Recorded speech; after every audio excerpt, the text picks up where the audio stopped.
there's one thing you can learn from this movie, nobody's ever just a photographer. If they tell you that they're a photographer, run. I don't get it.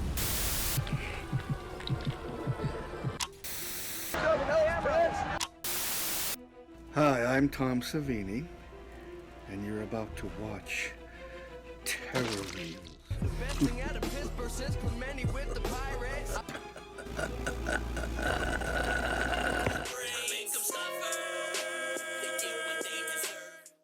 What's up everyone, and welcome to another episode of Terror Reels with me, Steel City Dahmer. Sorry if this video isn't up to snuff. I'm kinda sick, which is perfect because we're gonna cover a movie, Sick Mother Lovers. A critically acclaimed piece of shit movie. A disturbing movie that sure has some disturbing ideas, but never really reaches the level of movies like Martyrs, August Underground, and even Carnage. It tries its best, I guess. The good part about this movie is Toe Tag Crew, where the special effects team, they rarely disappoint. And somehow they got names like Tony Todd, Gunnar Hansen, and Edwin Neal, even if they have small roles. I've heard there's an uncut version of this movie floating around that is significantly better, but I've only ever found the rated version. Granted, I haven't tried that hard. Anyways, let's see how it goes. This 2004 Nick Polillo directed Murder Set Pieces.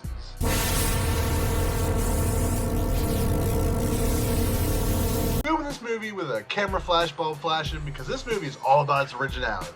It also kind of shows the star of our movie, Sven, played by Sven Garrett, speaking German as some bloodied up dead woman he has tied up. Then we flash over to Sven picking up his girlfriend's kid sister and her friend and dropping them off. It tries to show his human side by doing nice things and getting him on his high horse about how pictures never lie. I guess he's never seen a fucking meme or heard of Photoshop in 2004.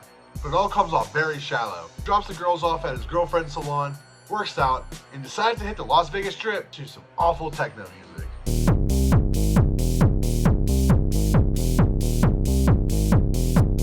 He immediately takes the hookers to a janky-ass hotel where they get naked and toy around with each other. You know, photographs. Well, until he decides to join in. It's kind of like the white trash version of when Patrick Bateman was banging those two hookers in American Psycho. The one girl doesn't even notice that he just slashed the shit out of the other girl, but only starts to worry when she puts her hand in a bunch of fresh blood.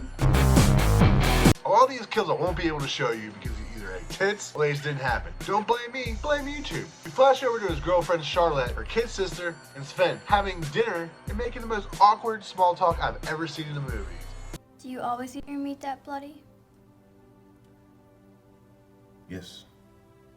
Of course he does. That meat is probably dead hooker meat. I understand they try to make this man shallow like Patrick Bateman, but they just turn this dude into a shallow turd. No one likes a shallow turd. A shallow turd with mutton chops. Charlotte's kid sister Jade has to be excused to go to the bathroom, but in typical fashion goes off and explores the house. She goes into Sven's bedroom where she finds a picture of Hitler framed on his dresser. He busts her and tells her the man who's in the picture with Hitler is his grandfather. Then we cut into a weird dream scene where mutton chops running down the street without a shirt on.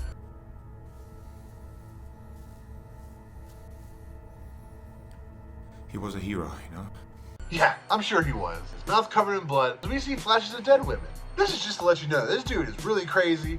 If him already committing murder and having framed pictures of Hitler next to his bed didn't tip you off. We cut over at him in his hot rod on the good old State Route 604 heading to Fremont Street. I guess if you were gonna con women into making a quick buck by taking some pictures and fucking them and then murdering them, Fremont Street would be the perfect place.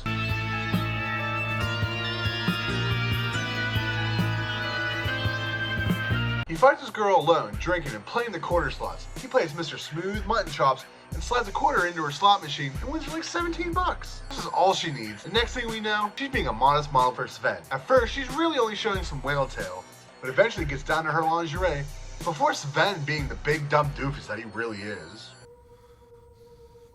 Are you okay? He excuses himself, and as he steps outside, his nose begins to bleed, and he pulls out his trusty straight blade. Then we cut into a goofy room full of gore, Halloween masks, fake teeth, and this fucking weird shrine to himself. I guess he opened her up and ate her or some shit. I guess we probably would have seen that in the unrated version, but here we are, seeing him with a bloody mouth pumping some iron. The next night, back on the Vegas Strip in a hotel room, a prostitute pulls up and answers Sven's call. She begins to dance like a girl who's never been a stripper before.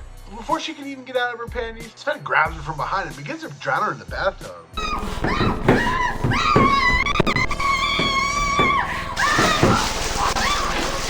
Look, I'm really starting to realize I fucked up by not getting the uncut version of this movie, and I'm sorry for that. The next morning, he goes to meet up with some dude to buy a car, and look who the fuck it is. Let's go in the house. It's Gunnar Hansen, the original 1974 Leatherface, who just so happens to be a Nazi in this movie. He's really not selling a car though, he's selling German guns, and he's not taking euros, American cash only, baby. He needs to find his next victim and goes to a local strip club where we get the nerdiest monologue I've ever heard in my life. Going to hell is easy. It's getting out that's hard. Shut the fuck up. At least the music is good and heavy in this strip club. Very late 90s, edgy as fuck. Mutton Chop finds his girl and goes to get the most unenthusiastic lap dance I've ever seen before fucking her. Then it cuts to a bloody face and him asking her if she's comfortable. Then he gets back on his high horse. This is an evil generation. Everyone is so seeking for a sign, but there shall not be given any signs to them. Before we know it, he's picking up another hooker, but she don't last long. Hey! We keep getting cutscenes of him as a child throughout this movie and his hooker-like mom. Well, now we see the child him surrounded by violent drawings and a tied-up Barbie doll that he just dropped, and he should have thrown in the fire, because that would have been radder. Next thing we know, adult Sven is taking naked pictures of some women just out in the open. I've been to Vegas. A lot of shit goes down there. There's no way you could take these pictures just in some random-ass neighborhood. Good for him for doing so, though. He decides he needs some fuck toys, so he rolls up to the talk of the town, and guess who works there? Elephant cage cleaner. Well, maybe. That's fucking Tony Todd from the Candyman fame. This almost makes this movie worth watching. Tony Todd and Gunnar Hansen are great additions to such a shit movie, but they're brief because they don't work for bullshit. You can probably guess what Sven is in here looking for, though. I'm looking for a film. A film? A snuff film. Film. Called The Nutbag. Tony Todd does not like this dude coming in and asking for some wild shit. What kind of fucking degenerate gas are you, man? Get the fuck out of here! What the fuck you think this is, man? Huh? Get the fuck out of my place! Get out of my store! Sven obviously can't handle this and grips Tony Todd by his face. And before he can cut Tony Todd up, a group of turds come in and rob the place, and there's a firefight. You fucking head up! These girls are pretty scared though, even though this is the weakest shootout in the history of violence. Fun fact, I did meet the girl in the blue shirt at a Whorehounds convention in Pittsburgh around 2007, 2008, and her name was Dildo Girl number 3. So that's cool. Sven cuts the one dude in the face and shoots the leader of this group of thugs. Tony Todd is fucking stoked, but Sven remembers the shit he was saying to him earlier. In my mind's eye, I light fires in your cities. I guess that wasn't enough excitement for Sven though, because next thing we know, he's back in the studio caressing the pictures of women he's taken like a goon, before heading back to the strip club for, you guessed it, more hookers and violence. During his scouting, we cut to Charlotte calling Sven. She only lets the phone ring like twice before hanging up and crying. She says he's worth it though, but come on, can this dude really be worth it?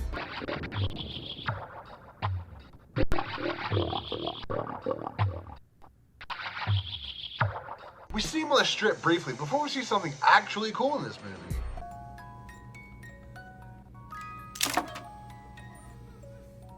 Okay, that's pretty rad, except that the Jack in the Box is fed. Then it does some dumb shit which immediately cancels out the somewhat cool Jack in the Box.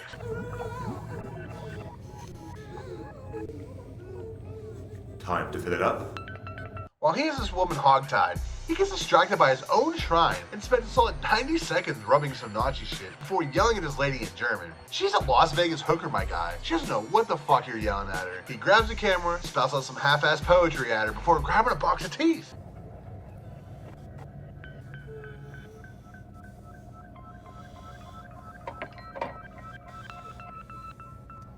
Of course he doesn't pick the one that looks the dopest. He puts in some animal-like teeth and... after another nightmare, he heads over to some sort of psychic store and asks for a tarot reading. I can't wait to see how dumb this shit is. He pushes 10 cards towards the psychic and... you didn't have a lot of friends, you weren't allowed to do too much, you were basically a loner. This brought out an artistic side of... Of course it's the typical shit we already knew. She draws some cards she doesn't like and demands he gets the fuck out of there. He's not happy.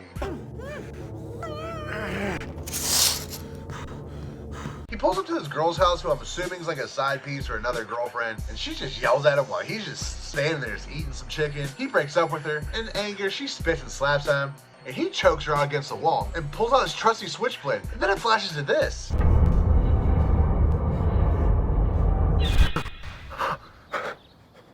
What the fuck is this shit? I never in a million years would have seen this coming, but it did come out 3 years after 9/11, and it would still fuck with people's emotions at that time. In another American Psycho ripoff, we find him exercising, but instead of exercising to inside Lydia's labia, he's exercising to Hitler's speeches. You know, to make him real edgy. Next thing we know, Jade's friend Megan is missing. Throughout this entire movie, we see Sven being a fucking weirdo and following Jade around taking pictures of her. Now one of her friends is missing, and Jade says she's dead, which she's probably right. Charlotte gets a phone call, and I guess it's from Sven, because in the very next scene, we see them fucking, but he's really not into it. She gets mad about it. He's more than shaving his mutton chops up a bit. While freshening up, he begins to hearing shit and hallucinating. I'm the bastard son of a goddamn whore. Okay. Jade snuck out of the house, gone over to the local gas station, and she stuck into some Randy's car, begging him for help, telling him just to drive because she's all alone, and this random guy just does it. She gets dropped off at Sven's house. When Charlotte gets the phone call earlier, Jade took a copy of Sven's house key that Charlotte had. I'm guessing she figures she might be able to find her missing friend there, or maybe even her sister. Regardless, in this amount of time, he gets a new girl and brings her over to the house, and somehow Jade doesn't hear this shit going on in the other room.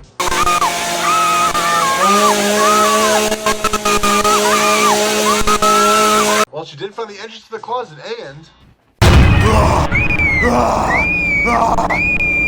Run, Jade, run! Instead of running outside, she runs upstairs and hides under Sven's bed like a dummy. Kids were pretty fucking stupid. But I guess it did work out for her, and it does build a little suspense. She dips off from under the bed and runs downstairs into Sven's murder room. Not enough therapy in the world is gonna help with the trauma she's seeing down here in this murder room. Especially when she hides in a small room with one of Sven's victims while Sven's looking for her. Sven keeps looking around the room until...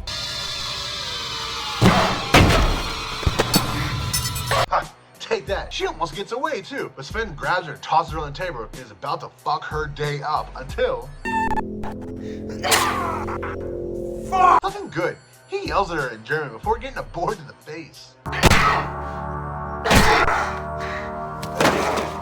In the last flashback of this movie, this is where we learn that a young Sven raped and killed his own mom. We cut over to a Greyhound bus and a cowboy. Hey, I recognize those mutton chops anywhere.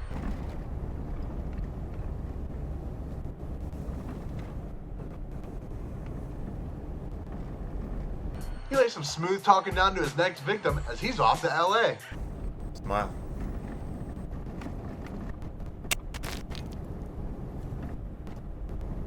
And that's that. 2004 Murder Set Pieces. And man, this movie was not good. Story, I understand there's really no story to it. Not every horror movie needs story. Sometimes we just want gore and tits, and that's acceptable, and I'll fuck with that. But this movie, while it did deliver on tits, and it could have delivered on gore in the uncut version, this story delivered nothing else besides that. And that, like, we didn't really see any gore in this movie. There was a lot of blood, but besides that, like, we didn't see no intestines, no entrails, no one really getting cut open. Not much of any gore that I really remember, which is a shame. Because I know toe tags can do better than that. They've done significantly better than that. And I wouldn't let this movie turn you away from anything that toe tag has their hand on. They're definitely a fire company. But the story with this dude sucks. The shallowness that they tried to make him sucks. Everything with this movie sucks. The only good things are fucking Tony Todd and Gunnar Hansen. Really only two good things about this movie. And there's a bunch of tits in it, which, you know, I can fuck with. But besides that, this movie sucked. But I hope you all enjoyed this review. Make sure to like, subscribe, all that happy horse shit. I hope to see you next week with another episode of Terror Reels. Shout out to Pittsburgh Juggalo-based horror show on YouTube called Terror Reels. Terror Reels, Terror Reels. It's real, real terror. Real, R-E-E-L, R-E-A-L. Terror Reels. Terror Reels. Hey, dog will hunt. Get that bitch. You dented my plate. My brain is burning. Terror Reels. Goodbye.